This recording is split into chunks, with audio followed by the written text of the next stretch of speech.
This week on Route 2020, a new chapter in American politics. America is back. A new vision and a renewed fight. We found massive fraud. Then preparing for the traditions of an inauguration in what could be the most untraditional celebration we've seen in decades.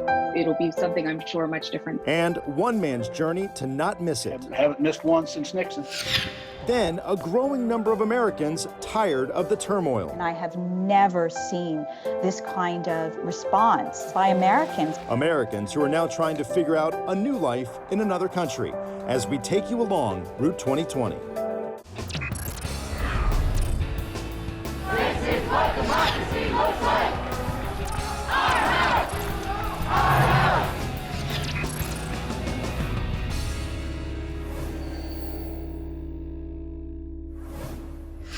Hi everyone, I'm Blair Miller. Right now here in Washington, crews are getting everything ready for the inauguration, and it may look very different than what we've seen in the past. Here on Route 2020, we look at what's driving voters across the nation. Even though the election over, there's still a lot that's dividing this nation. President Trump still fighting the election outcome, while President-elect Joe Biden is moving on quickly. And that's where we begin this week at our first stop. In this very unordinary year, voters are still watching closely for key dates that are normally ignored. Now that electors in the states voted Joe Biden as the winner, the focus shifts to January 6th, when Congress will meet to count the electoral votes. Inauguration Day is January 20th, when the president-elect will formally be sworn in. Since the election, President Trump has lost or withdrawn dozens of court cases disputing the outcome. Well, I think the case has already been made if you look at the polls. 110 miles from Washington, D.C., and in Wilmington, Delaware, the Biden team is mapping out its top priorities. Some of that includes undoing executive actions by President Trump. But topping the agenda will certainly be combating the pandemic, which has drastically altered Americans' lives. America is back. That's the message from President-elect Joe Biden. Political analysts believe his first 100 days in office will likely center around two key issues from his campaign: the economy and fighting the coronavirus. He'll take over with a vaccine being available and people questioning whether to take it. Biden will take the reins as health experts race to get a vaccine available to the public.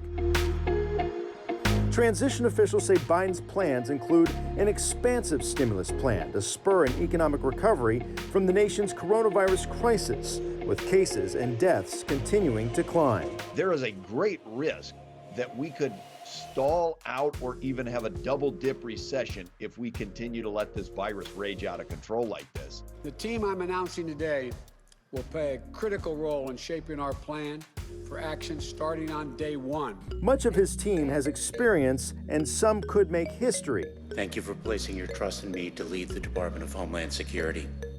Alejandro Mayorkas, the son of Cuban immigrants, would be the first Latino and immigrant to serve as Homeland Security Secretary if confirmed. Biden also announced his White House communications operation, and for the first time, women are in each of the senior roles. Much of Biden's agenda will hinge on what happens in the Senate runoffs in Georgia in January, 2 weeks before Biden is inaugurated. If the GOP wins those seats and holds onto control of the Senate, Biden would face an uphill challenge from the start. Issues like immigration or climate change could be dead on arrival. But perhaps the biggest issue Biden will need to overcome, the deep divide in this country right now, with some voters still questioning the election outcome, and President Trump not giving up.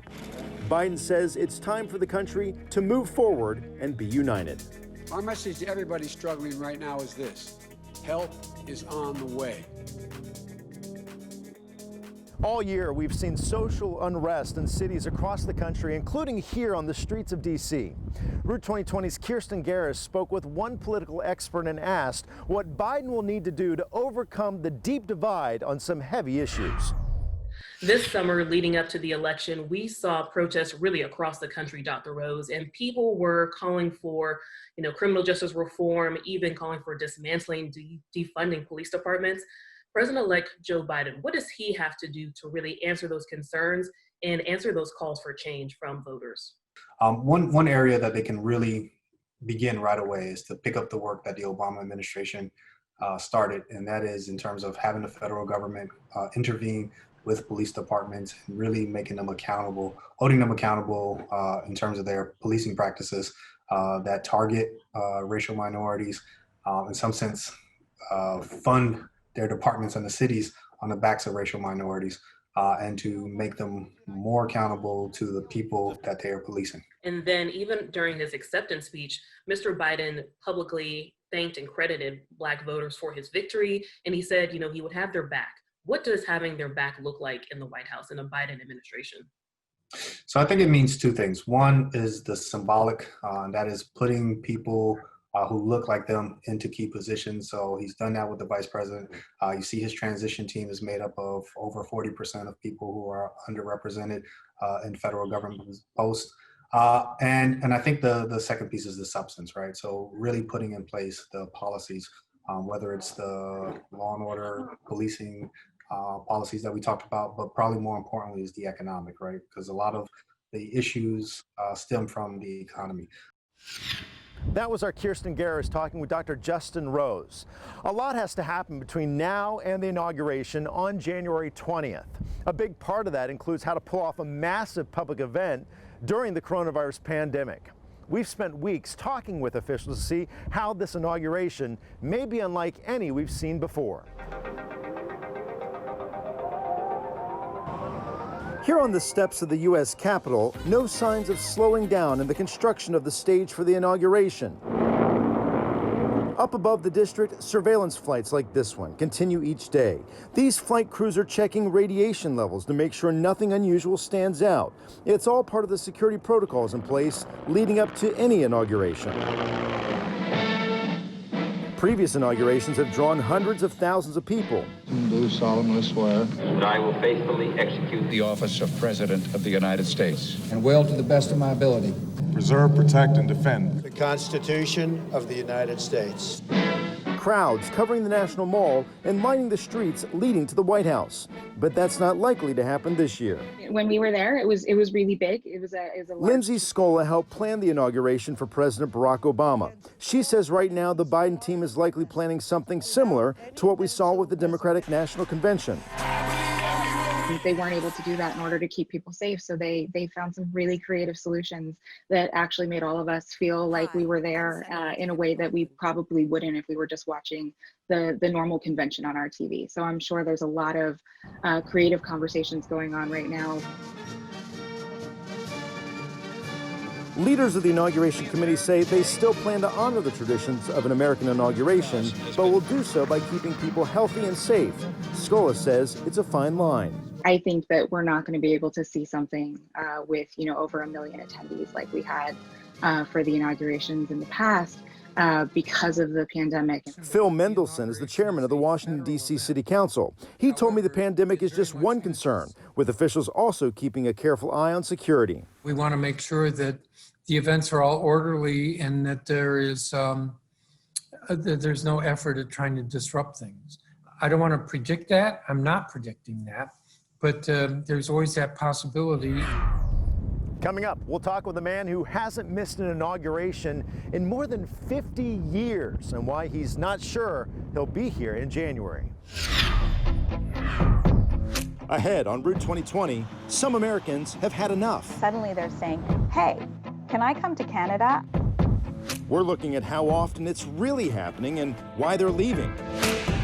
Then, I'm Samantha Manning, and I'll tell you how history and precedent are setting the stage for the inauguration, even during a pandemic.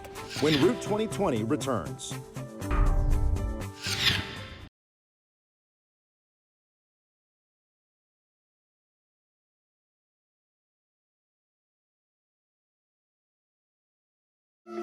Join the conversation with us online, where you'll find us on Twitter, Facebook, and Instagram. Just look for Route 2020. I'm Jacqueline Fell outside Washington, D.C., where we're days away from the inauguration of not only President-elect Joe Biden, but also a history-making vice president. Your next Vice President of the United States. VP-elect Kamala Harris will be the first woman, Asian American, and Black American to hold the second highest title in the country.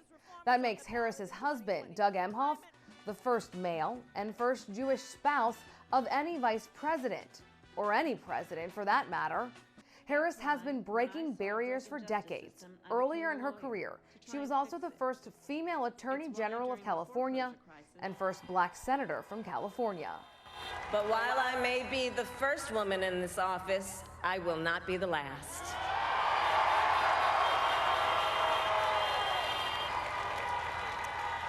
Because every little girl watching tonight sees that this is a country of possibilities. Women will now take the first and second spots in line of presidential succession, with Congresswoman Nancy Pelosi re-elected as Speaker of the House. I'm Jacqueline Fell for Route 2020. In 2008, John McCain carried Georgia by 5 points, and Barack Obama carried Ohio by 4. This year, Joe Biden won Georgia by less than a point, and Donald Trump won Ohio by 8. The political realignment of this country is being driven by several factors. As Route 2020's Christopher Heath shows us, it's creating a new map with new battlegrounds. The final numbers from 2020 are in, and what they show is a nation in the midst of an electoral realignment. The big blue wall, the Rust Belt states that crumbled in 2016, came back for Joe Biden.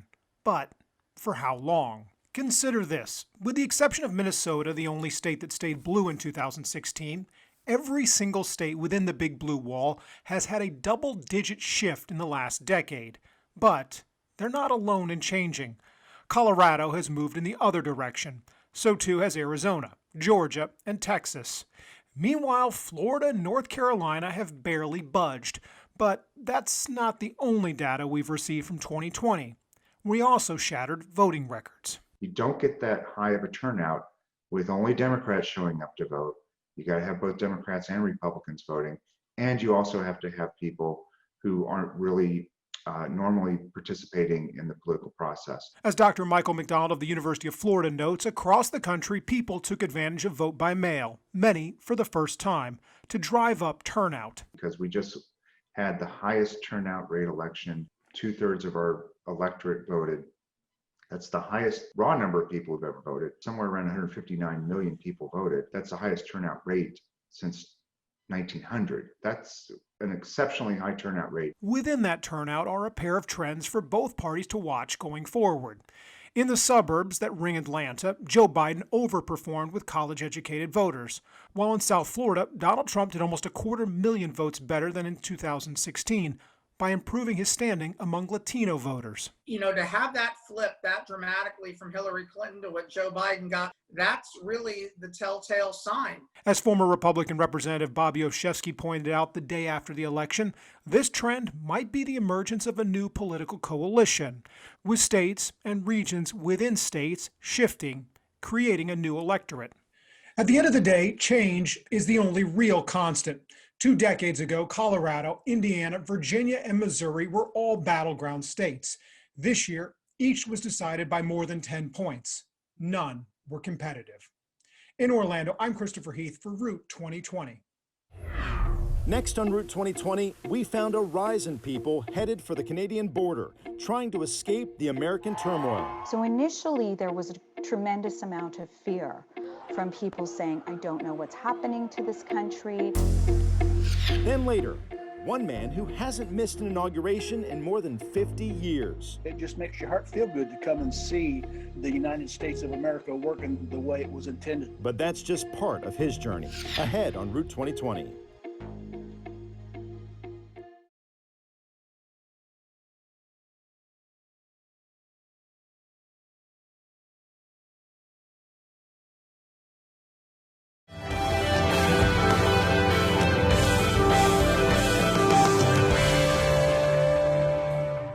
We're weeks away from President-elect Joe Biden's inauguration. As the 46th president to be sworn in, history can tell us a lot about what to expect even during a pandemic. Route 2020's Samantha Manning takes a look at what you might not know about inauguration traditions. Let's start with the date of the inauguration, which is set for January 20th. A constitutional amendment moved it there from March, so it's closer to the start of the new Congress. It's typically held here in front of the U.S. Capitol, with plenty of space for the public to watch. But it's cold in D.C. in January, and during William Taft's inauguration in 1909, a blizzard ended up forcing the ceremony indoors. The ceremony itself is governed by tradition instead of law. In fact, the only constitutional requirement is that the president takes the oath of office. If President Trump decides to skip the inauguration ceremony, he won't be the first president to do so. 3 other outgoing presidents have chosen not to. Another thing to keep an eye on is whether President Trump leaves a handwritten note for Biden. That's been a tradition since Ronald Reagan left the Oval Office. Bottom line, the transfer of power has always been complicated, but ultimately has always been peaceful. In Washington, D.C., I'm Samantha Manning for Route 2020. Turmoil in this country is connected to a growing number of Americans trying to figure out if a new life in another country is their future. Route 2020's Nicole Carr reports from Georgia and explains why interest in Canadian citizenship is on the rise. We met Michael Lavender outside his DeKalb County storage unit in October. After 23 years in Atlanta, this was about a month after selling his home and weeks before he made a permanent move to Canada. It's pretty much the same crowd, it's just a little more patient. Lavender joins a growing number of Americans who have cited increased political and social polarization in the U.S. as the start of their consideration to move in with our neighbors to the north. Google searches for moving to Canada and landing citizenship spiked after the 90-minute discourse. You're the worst president America has ever had. There's nothing smart about you, Joe. In over a 3-month period this summer as compared to last year, this international living website reported a 945% increase in page traffic for its guide on moving from the U.S. Barbados offering special visa applications for foreigners to work remotely during the pandemic. And in the wake of George Floyd's death, Ghana expanded on its Year of the Return campaign, speaking to social justice, welcoming African Americans to, quote, return home. According to the IRS, 5,816 Americans gave up their citizenship or U.S. residency in the first 6 months of 2020. That's compared to 2,072 in all of 2019. I've been practicing for 25 years, and I have never seen this kind of response by Americans of seeking an interest to come to Canada. It is highly unusual. Toronto-based immigration attorney Heather Siegel says her office began receiving an influx of calls in the months leading up to the election, but is still fielding 3 to 4 calls a day post-election from Americans seeking info on immigrating to Canada. At this point, roughly 40 clients have actually gone through with their plans to permanently relocate to Canada since August. What is kind of the first thing coming out of people's mouths? So initially, there was a tremendous amount of fear from people saying, I don't know what's happening to this country. I'm concerned about the future. Some people were anti-Trump and wanted to escape Trump. Siegel says those calls are coming from U.S. citizens across all walks of life, and some are coming from people looking to reconnect through their own family trees. An interesting group of people that I've been getting calls from are people who have lived in the United States their whole lives, but one of their parents were Canadian, and suddenly they're saying, hey, can I come to Canada? I think I'm a citizen. Lavender falls into that category. I have the benefit of having family in Canada, and I am presently a Canadian citizen. But if you're an American without any connections, you've got some hills to go through. For those looking to move to Canada without family ties, Siegel says the first step is becoming a permanent resident, which takes about a year. After 4 years as a permanent resident, you can become a citizen. As for a cultural shift, Siegel says she was much more accustomed to helping Canadians move south prior to the pandemic and elections. You start off the conversation with, COVID is crazy, and then it goes to, and what's going on in the States, and they want to come here. So it's all mixed up, but there's an evolution happening. In Atlanta, I'm Nicole Carr for Route 2020. When we come back, one man's journey to see every inauguration since Richard Nixon. When you get an invitation to go to the presidential inauguration, you accept. What's guaranteed him a front row seat for the past 50 years? Next on Route 2020.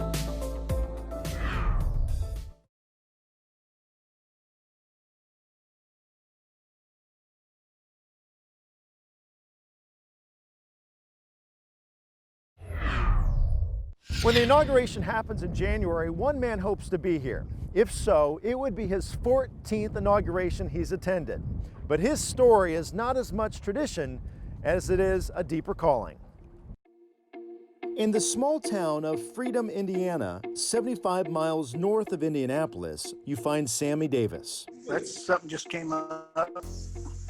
I see you. He jokes his internet isn't very good, but good enough to tell me about what brings him to Washington, D.C. every 4 years.